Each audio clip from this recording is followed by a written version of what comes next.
The mission is simple: to help high achievers naturally eliminate emotional and physical obstacles so they can optimize their life for higher achievement.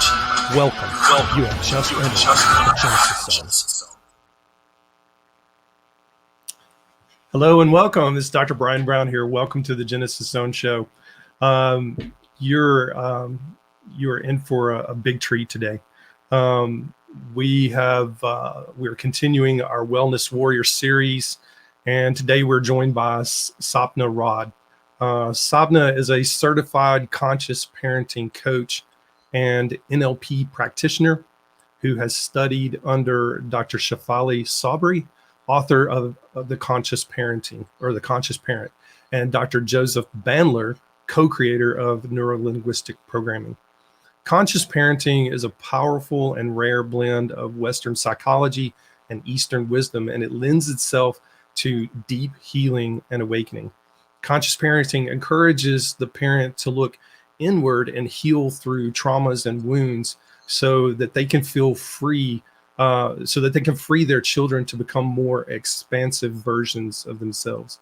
Using her gifts of empathy and compassion, coupled with her joyful spirit, Sapna guides parents and families to step into the best version of themselves by helping them identify and celebrate the unique contributions they bring to the world. Whether speaking on stage or working with coaching clients, her message is simple yet powerful. Feel good about who you are, where you are, so you can move where you want to be. A recognized speaker and motivational powerhouse, Sapna moves her audiences with heartfelt storytelling and provides actionable tools that lead to empowered and authentic life. Her greatest passion is holding sacred space for people and reminding them that they were born whole and worthy. Her work has been featured on multiple media outlets and organizations, including the People Impact Network. When Sapna isn't teaching, you can likely find her on some grand adventure around the world.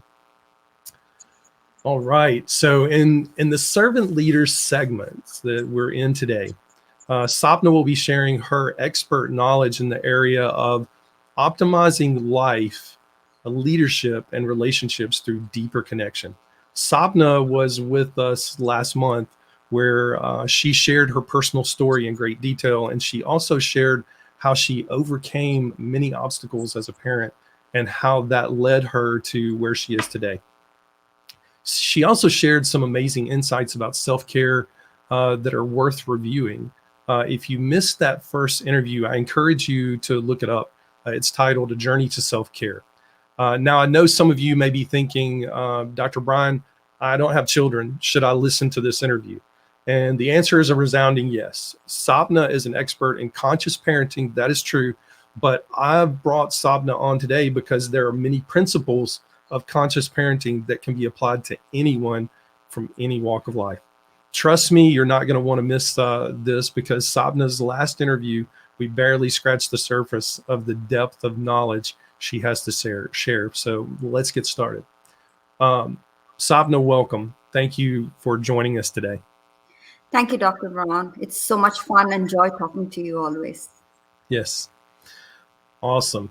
Could you share with us, our audience would like to get to know you a little bit better. Could you share a little bit about your backstory of what brought you to this specific career path in conscious parenting, this zone of genius that you operate in?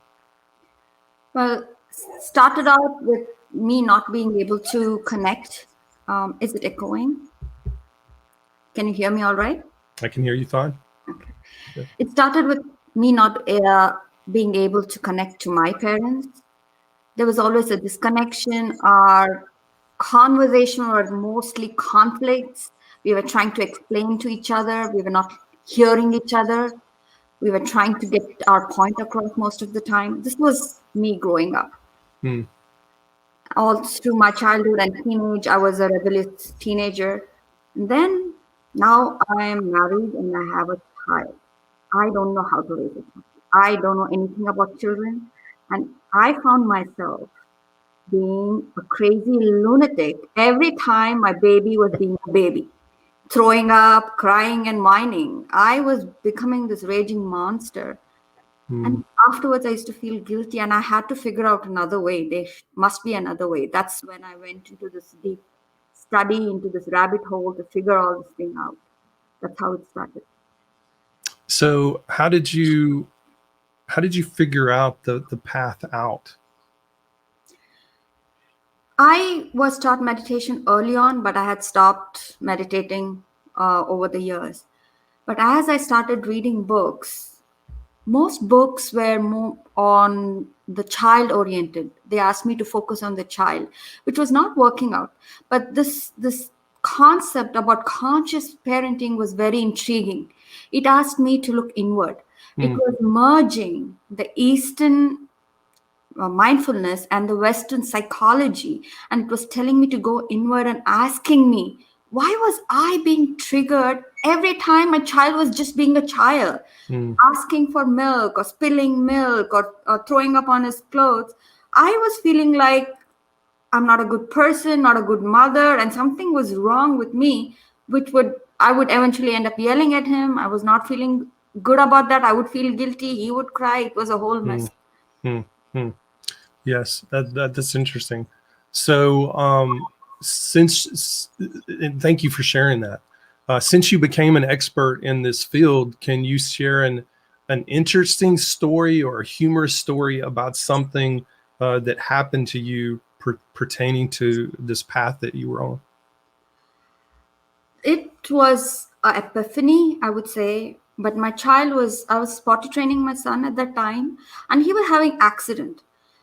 It takes a while for the child to understand how the child's body works and understanding these controls. One time he had an accident, and he was spending too much time in the bathroom, and I was wondering what's happening. It's quiet there. When I entered the bathroom, he was cleaning up his own mess without wanting to ask me. I was like, my gosh, I must be such a monster, but that, my child should be coming to me for help. And he's trying to figure it out at such a young age. That was, okay, that must be something wrong with me. I'm the parent. I should be helping him. It turns switches on me. Why is it always about me? And that was a big epiphany for me. Like, my child was scared. There was fear in his eyes when he saw me walk in. That means I have done this multiple times. Where did I learn this? That he has to understand his body within 2 times I teach him to potty train. Like, where did I learn this? When did I make up this fantasy in my mind that my child will be born? And actually, coming back to that, I had this fantasy before I had my child, that my child would be this cute little baby, and I would dress up him or her in this cute little outfits, and I would carry them to the supermarket, and we'll be perfect matches, and everybody will be saying, oh my God, your baby is so cute.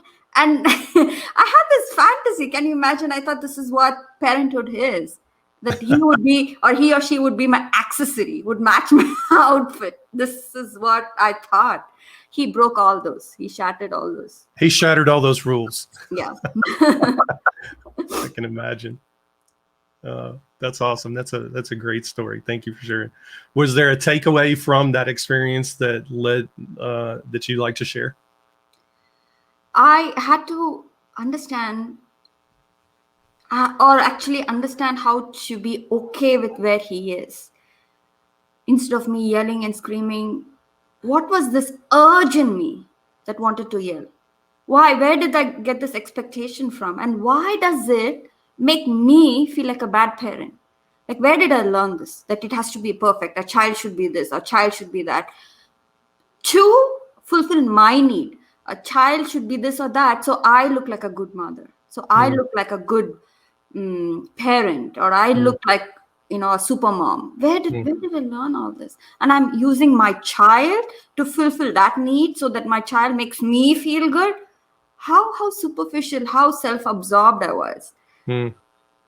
Yeah, that's a great insight.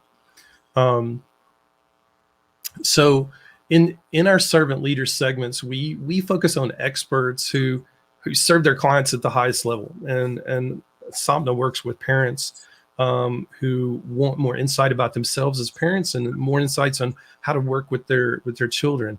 When I was preparing for the show, I found some very interesting pieces of information that I'd like to ask more details about. The first one, Sapna, is could you elaborate on some of the common myths of parenting? Some of the common myths is, a most common myth is parenting is about the child. Now, on the outside, it looks all, it's loving and caring, it's about the child. But it's psychologically dangerous because the parent focuses on the child rather than looking inward. It keeps them in a delusion that as long as the child is the one to be fixed, controlled, managed, changed, the parent has nothing to do. They think the parent has no work at all. But conscious parenting debunks this. And it takes great courage for a parent to ask what conscious parenting is. In conscious parenting, we teach that parenting is about the parent, not about the child. And another myth is we have been given this checklist. A child should be a successful child. A child should be a happy child. A child should do da da da da, should be a compliant child. And when the child does not follow the script in traditional parenting, the traditional parenting allows the parent to yell, scream, punish, put the child in timeout, blame them, yell at them, which disrupts connection. And conscious parenting is all about connecting first and understanding why is my child behaving the way they are.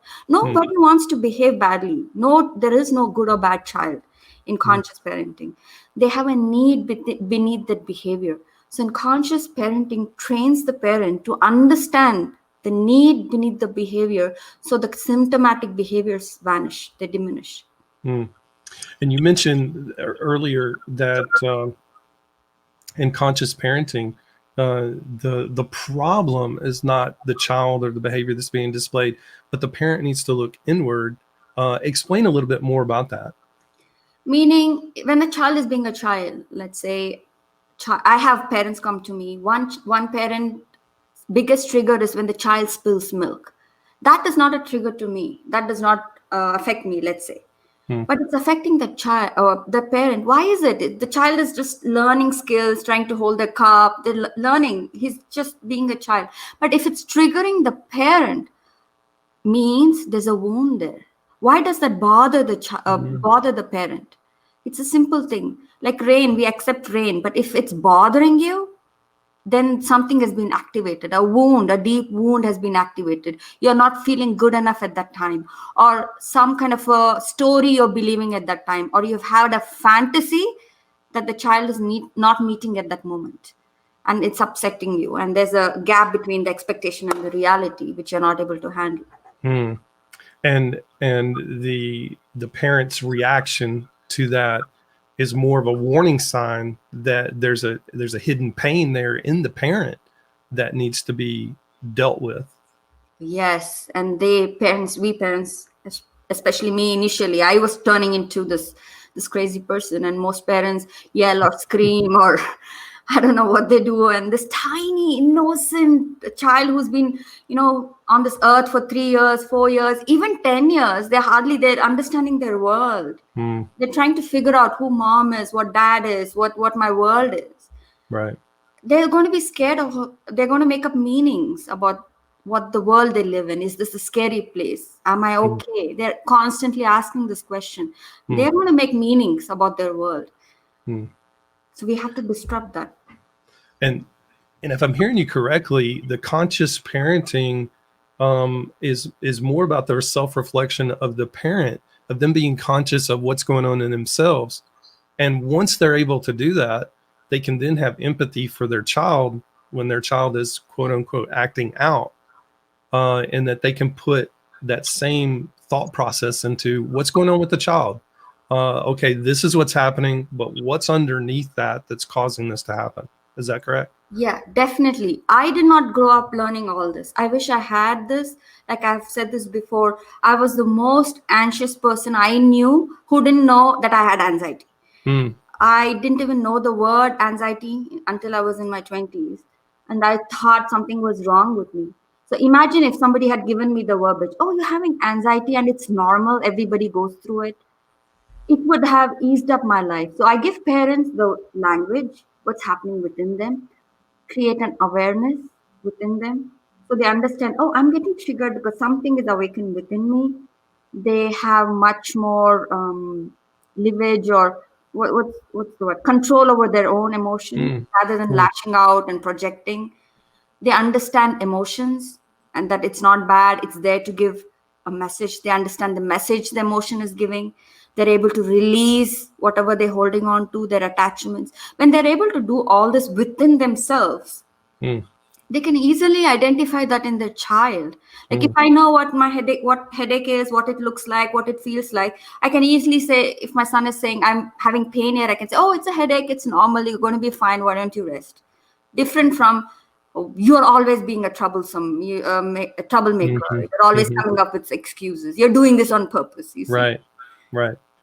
Interesting. So, in your professional opinion, when you're working with parents, and they start grasping hold of these concepts, do you find that it trickles down to their other relationships, that they're able to then use these same skills with, say, their spouse or significant other, or their parents, or their brothers or sisters, or their neighbors? Do you see it trickle down into other relationships?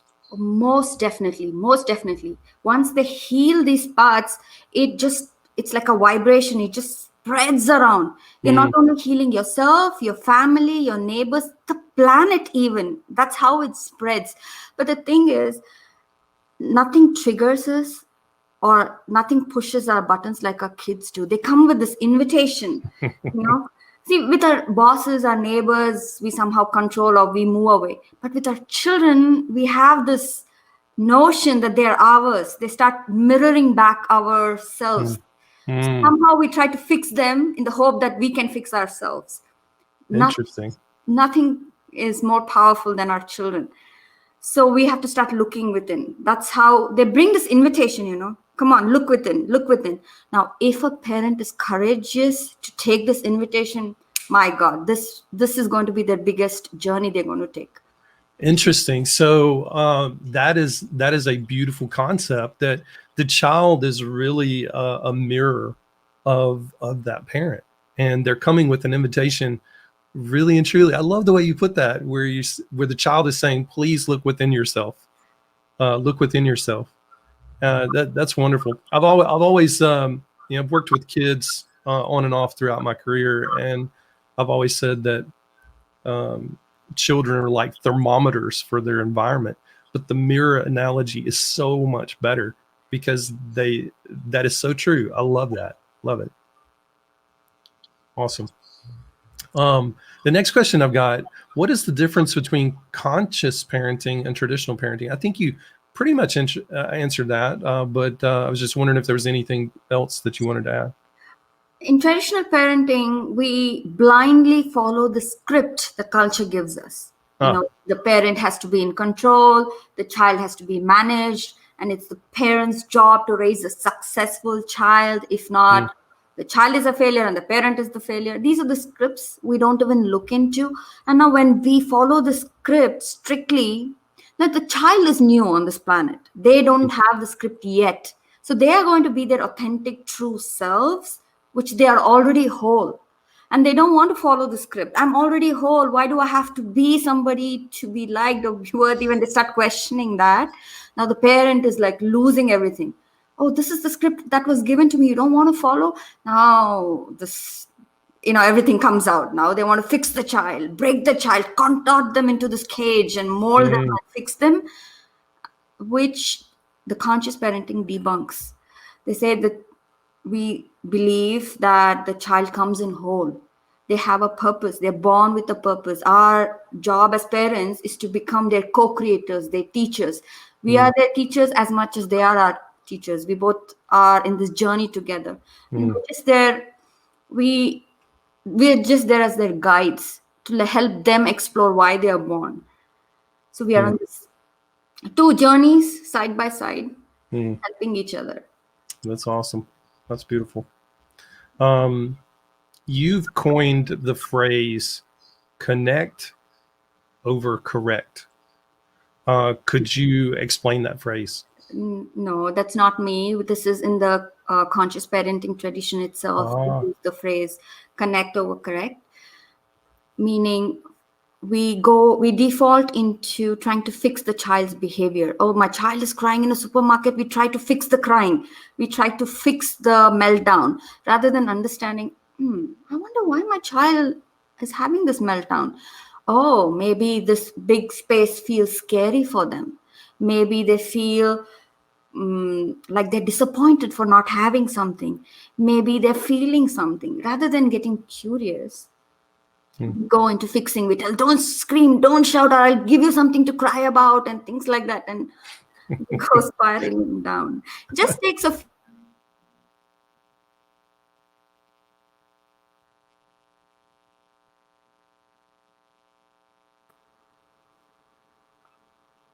for a moment, if we pause and we understand what's triggering. Why is that triggering me?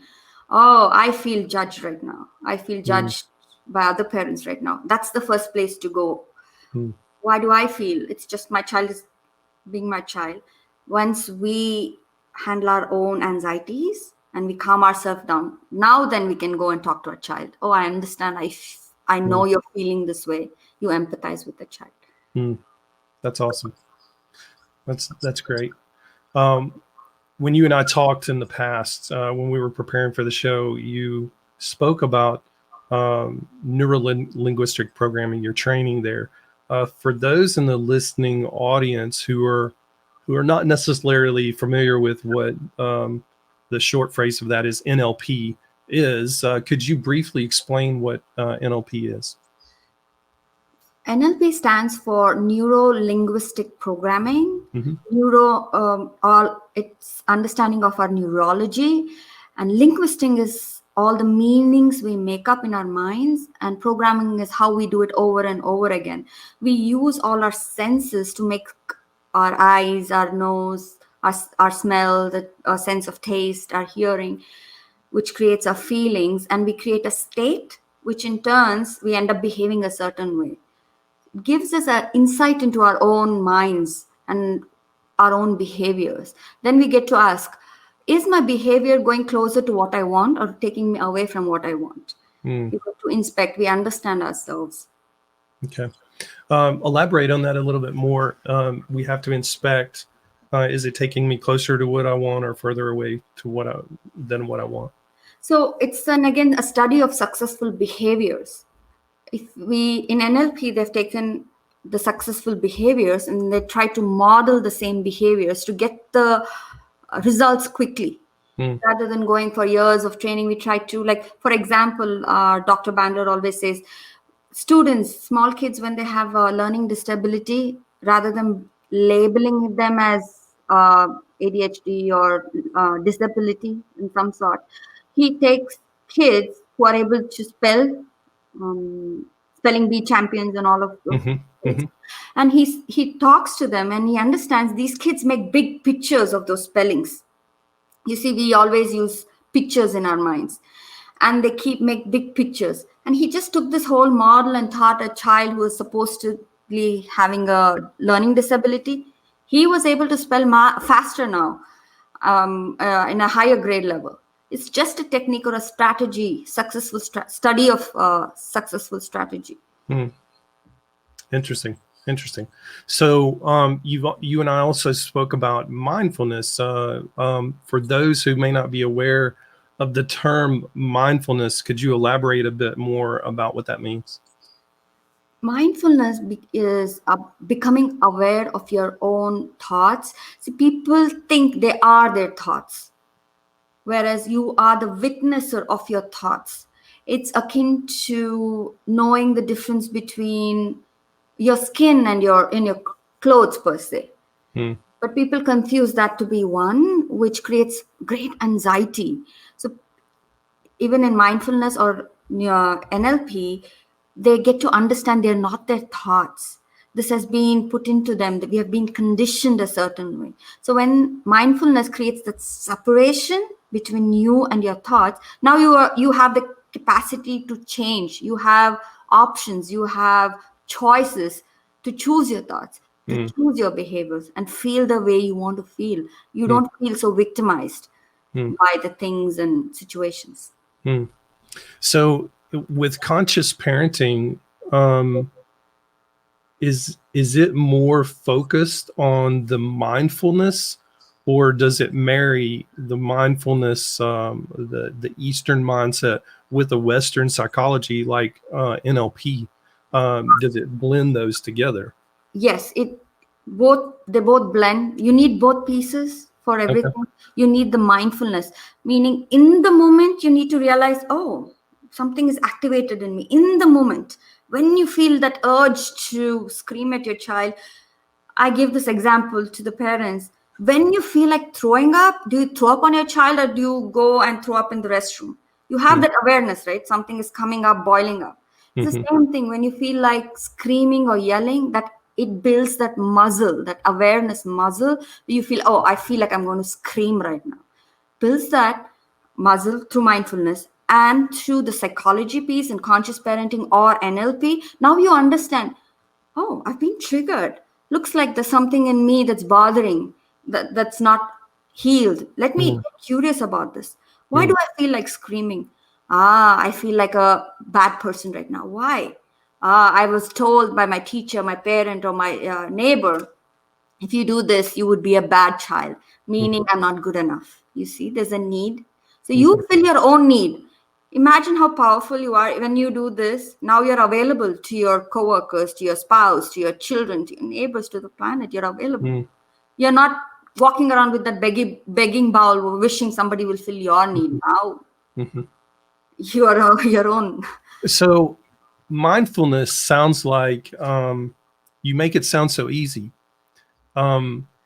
Is it one of those things that's a journey that is not necessarily easy in the beginning, but the more we use it, you use the word, developing that mindfulness muscle and that awareness muscle. How long does it take someone to develop that skill? Now, it has to become a lifestyle. It's just like brushing your teeth. If you haven't brushed your teeth for so many years, first you have to remove all the dirt from the previous years. That's going to take a while. Now you have to stay clean. You have to do it every day, right? So it's a lifestyle. You have to do it every single day. But once you start, it will get a little hard initially because you've never done it before. But no, it's normal. That's how it's supposed to be. You have not looked into that messy house before. Now all the mess will be up in your face. But that's how. But if you want to clean a house, it gets messier first. Then you get to clean it. When you're pulling all the things from the closet, see, first it gets all messy. Then you get to put everything back in its place and it gets clean. And that process is probably different for every single person. Yes. Yeah. The intensity will be different from every single person. A kind of a group would be really helpful when you know you're not alone in this. Group, you can go where everybody's meditating, or you can learn using small apps, or go to a teacher. That would be helpful too. So if you were talking to someone that, regardless of whether they had children or not, but they were interested in using the mindfulness and the NLP techniques to better their relationships, are there some quick, easy steps that you would guide them through to use mindfulness and or NLP in their day-to-day life? The first place would be to know you're triggered. Sometimes after we yell, after we scream, when we are in that place of guilt, is when we realize we shouldn't have done that. Right. But catching yourself when you are in the moment is helpful. Maybe you're screaming for 2 hours, let's say. When you become aware, you will scream for an hour less, maybe, or even an hour and 45 minutes, maybe. That intensity will get smaller, meaning if you scream for an hour, you'll scream for 45 minutes, then 30 minutes, then 15. Then you'll start catching yourself before you're about to scream. And if you are screaming 2 days, once that'll start expanding, you'll start screaming maybe once a month. And then I can't remember when was the last time I screamed. Not that I don't, but I catch myself. I do get triggered. Hmm. But I'm aware because I've developed this muscle. I do get triggered. But the behaviors, I catch myself much more faster and quicker. Interesting. Yeah, I know you use that as an extreme example. You yell or scream for 3 or 4 hours, and the next time you catch yourself, and maybe it's an hour less, and the next time maybe it's an hour less. But I think that's such a beautiful example because what we end up doing is we're in the middle of it. We think we have to get it perfect. We think we should catch this before it even happens. And what you're saying is it's a process, if I'm hearing you correctly. And what you're looking to do is, even if you're in the middle of something that you shouldn't be doing, at least you've developed that awareness. Okay, this needs to stop, and I need to stop this. Is Yes. that right? Yes. Yeah. Takes a little bit of work, just like going to the gym, right? Mm-hmm. Initially, it gets harder, then it gets easier and easier and easier. And then that becomes your way of life. So how do you adjust? Like, you're on a personal journey of learning these things, these triggers, how you respond, how to identify them early. But then you've got this little person in your life who is constantly evolving and going through different developmental stages, and their needs are constantly changing. So it sounds like you're constantly changing, they're constantly changing. How do you put all that together? How do you make sense of it as a parent? The child is on a natural growth. There's Mm, nothing much to do there, actually. mm, They are growing in their natural capacity, in their own style, or in their own timing. There's nothing much to do there. mm, Going inward is the big challenge. mm, Going inward and understanding, why is this triggering me? Why is this bothering me? My child got a C grade. Why is that bothering me? The parents, what they do is they're scared of the C grade. What I'm more scared of is, why aren't they trying for A grade the next time? That is what I'm scared of. mm, But they are so scared of failure rather than building resilience. It's okay. And trying to understand why they got the C grade. How can they help them better to get a grade or B grade, or eventually try them, helping them get a better grade. We focus on that C grade. We create fear around that C grade. Now we create so much disconnection around that. I know grown up people who are scared to get a C position in their jobs mm, because of that C grade. mhm, Grown up people who are so scared of those minute things because mm, of that wound that they had, fear of mm, failure. They're so scared of being judged. mm, One of my teachers beautifully said, we teach children how to control their fingers on the piano, but we don't teach them how to not worry about others' judgment of their performance. Isn't that what is needed for them to try again, build the mm. muscle to do it over and over again? But That's awesome. Yes, so that children are on their own journey. Our job is to be self-reflective and learn why things trigger us so that we can better be present for them. Is that correct? present for them, we understand them, have compassion and empathy for them. And we can't do this if we don't have this for ourselves. Mm, If we are having self-negative talk, we can't do this for yeah. another. So you're not saying just turn your child loose, and if they make a C, they just make a C. Don't get involved in it. What you're doing is just saying, if that C creates a visceral response in you, an emotional, physical response in you, you have to analyze, why is that happening, before you talk to your child. And Exactly. then once you do, and you go through that programming that you've been programmed with, then you can better be in a better position to speak to your child, or if it's a different relationship, and that person in that relationship, so you can be more empathetic to them and help them work through that. Exactly. It's not about hands off approach. It's about understanding your child. Then you have strategies. Parents come to me asking for strategies all the time. I can give hundreds of strategies. You can do this, you can do that, you can talk to the teacher, get another tutor. But with what energy are you doing this? That is Mm, important. If you are all agitated and anxious about this, the child is going to pick up on that. mm, That's not going to energize the child to work towards a B or work towards an A. They're going to be scared. Their focus will be, I don't want to see great, because that makes mom or dad anxious. Their focus is all going to be on that. But if you come with an energy, you know what? I love you no matter what, even if you don't study. That doesn't mean you don't. I'm going to help you do that. But it's not going to affect me. I'm here to support you. I'm here as your guide. Now you're giving energy to what the child needs to change. There's no fear, right? The child is coming to you, not running away from you. Right. Very interesting. So how do you, just out of curiosity, how, not knowing how old your child is, how old your son is, but if you've got a teenager and, you know, one of the common parenting things to do, even if it's done in a healthy way, is say, you know what, you've been not doing what you were supposed to do. I think you need to be grounded from TV for a week. Do you agree with that type of parenting? Like if it requires setting a boundary and for that child, do you recommend that? If it's required, you have to do what it takes to do it. Again, understanding why you're doing it. Is it coming from your own ego to make you feel good, or is it truly coming for the child's well-being? You have to ask that every moment. Like I give an example. One time I came back from work and I saw my son playing he's 14 years old. He's playing his video game. The immediate response in my mind was, oh my God, I've not been home all day. I know he must be playing games without, telling me. He's always doing this. I know he has not done his homework. This ego was going on this trip.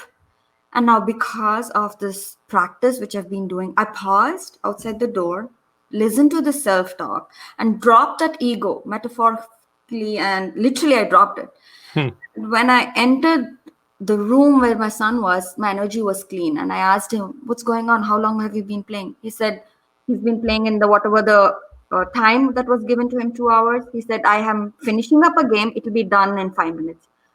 He literally finished up in 5 minutes. He came up to me, hugged me, and we went to do our next thing. If I had not caught myself there, it would go spiraling. I would have taken the game away from him.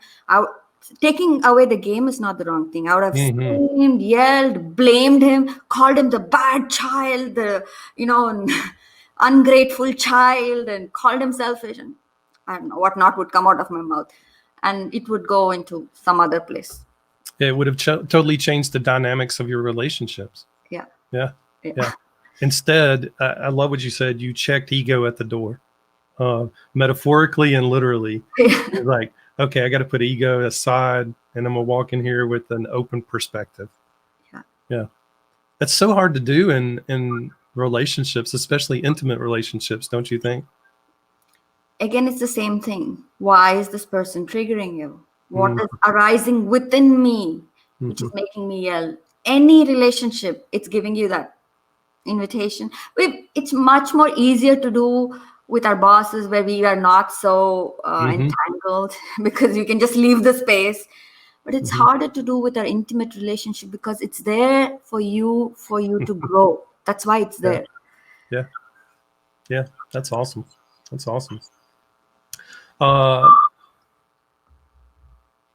Are there any modifications to these techniques that you would recommend for someone who's using them outside the home?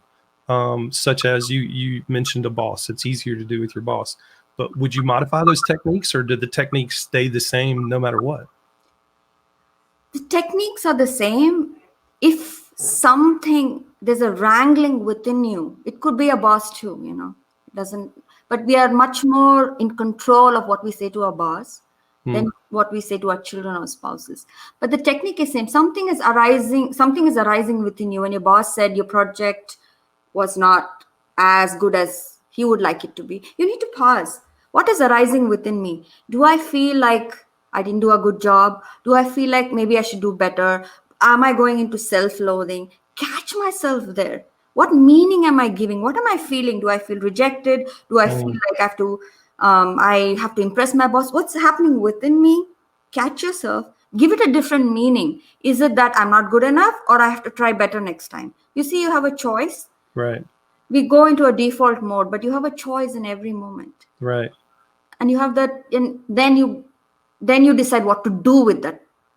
So the key is, no matter whether it's a relationship outside of your intimate relationships outside the home, or one inside the home that is an intimate relationship, it's that self introspection. It's that looking in and deciding, why am I reacting this? Am I going with my old default mode?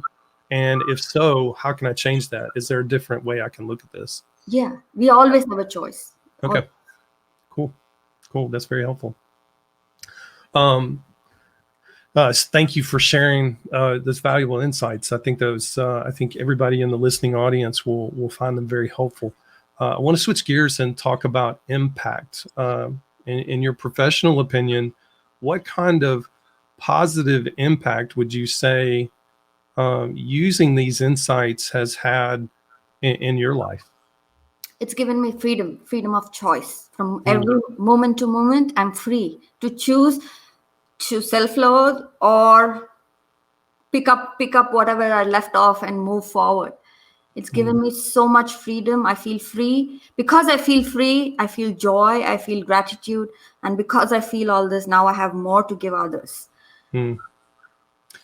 That's awesome. And I would add to that, based off of the first interview that we did together, where you explained your journey. You did a beautiful job of explaining setting boundaries. I think if somebody's listening to this, they need to go back and listen to that episode and hear Sapna's explanation of setting healthy boundaries with those that you love. You did a wonderful job with that. Thank you. Other than what we talked about, are there any last pieces of advice or wisdom that you'd like to share? Know thyself is what I would say to anybody. Blaming others, being in the victim mode, might keep you in that comfort zone for a while, but will not give you a lasting change. You are born to be expansive creators of your life. You are born we were made in the likeness of gods themselves. We have all the power. We have to just understand ourselves and remove the blocks that's stopping us from being our true selves. We are creators. We can have the life we want. We were born that way. Now we have to just remove all that's holding us from truly believing or embodying that. And that's where this journey begins. Cool. Thank you. Is there a project that you're working on, a passion project that you're working on right now? I work with parents mostly, or caregivers or teachers who want to understand themselves and know what's happening within them, so they can understand what's happening with the children or their close people around them. So I give them language, I give them tools, I help them understand what's happening within them through mindfulness. So I have an 8-week course where the parents take this journey, and I'm there with them. I give them one-on-ones, and they have a course kind of a setting where they learn every week. And what kind of impact do you perceive that this 8-week course will have on people's lives? They're going to understand themselves better and have a knowledge about what's happening within them. Understand, put a name for it. Let's say if you don't have a name for it, it's going to be hard. You're going to think that it's you and something is wrong with you. Only this happens only to me. This kind of self-loathing you can go into. But if you understand, oh, this is normal, this happens to everybody, and now you know how to deal with it, it makes parents more powerful now. That's awesome. Great. So always in an effort of ending on a lighter note, which talent, or I like superpower, which superpower would you most like to have if you could be granted a superpower? You know what? My son asks me this all the time. What superpower would you like to have? Actually, I already have the superpower. I have the superpower of empathy. I can understand or feel what the other person is feeling. I think and know that's my superpower. So I already have that. That's awesome. Do you feel like you have always had that, or do you feel like that's something you've grown into? I've always had that, but I didn't know that was my superpower before. I know now. How did you discover that superpower? Right. Self-inquiry. A lot of hard work, wasn't it? Yeah, a lot of hard work. Yeah. So does Well, everybody. Everybody has a superpower. They just have to remove that's holding them back from the superpower. yeah. Yeah. Yeah. No, I think you're spot on. Thank you for sharing that. Sabna, it has been a pleasure again having you on the show today to share your professional expertise in the area of conscious parenting and how that can trickle down to all our relationships, whether they're professional relationships or personal, intimate relationships. Thank you so much for your time, and the nuggets and insights that you've shared with us have been, I'd have to say, pure gold. Um, please share with the audience how they can connect with you if they wanted to learn more about the 8-week course that you have, the program that you have. How would they find out more about connecting with you? So they can go to my website, that is Sapna Rad, SAPNARAD.com, and they can schedule a call with me. Or they can follow me on Facebook and Instagram. A lot of free stuff and information there, tips and tools for parents. That is Sapna Rad Coaching. That's my Okay, page. very good. And you'll hear me say all the time, those of us who are mission and vision minded people, professionals, we depend on word of mouth. We depend on connections, because even though it may not be a right fit for you at the moment, there's probably 5, 6, 10 people in your life that that can benefit from this, and those connections come in handy. So please support Sapna and make a connection with her. Even if it's just to send her a direct message and say, "Hey, I saw your segment on the Genesis Zone and I loved it." Give her some really positive feedback, a high five. Everybody deserves that. So that ends our show today. Thank you, Sapna. Tune in tomorrow at noon Eastern Standard Time for our In the Zone segment. And this is where I'll be recapping today's interview with Sapna in this series, and sharing how the nuggets from her interview really fit and intertwine into the Genesis Zone. I'll be answering any questions that you might have and exploring other juicy topics. As always, most informed, most grateful, most trusted, and thankful that you spent this time with us. Until next time, stay in the zone. I'm Dr. Brian Brown, signing off.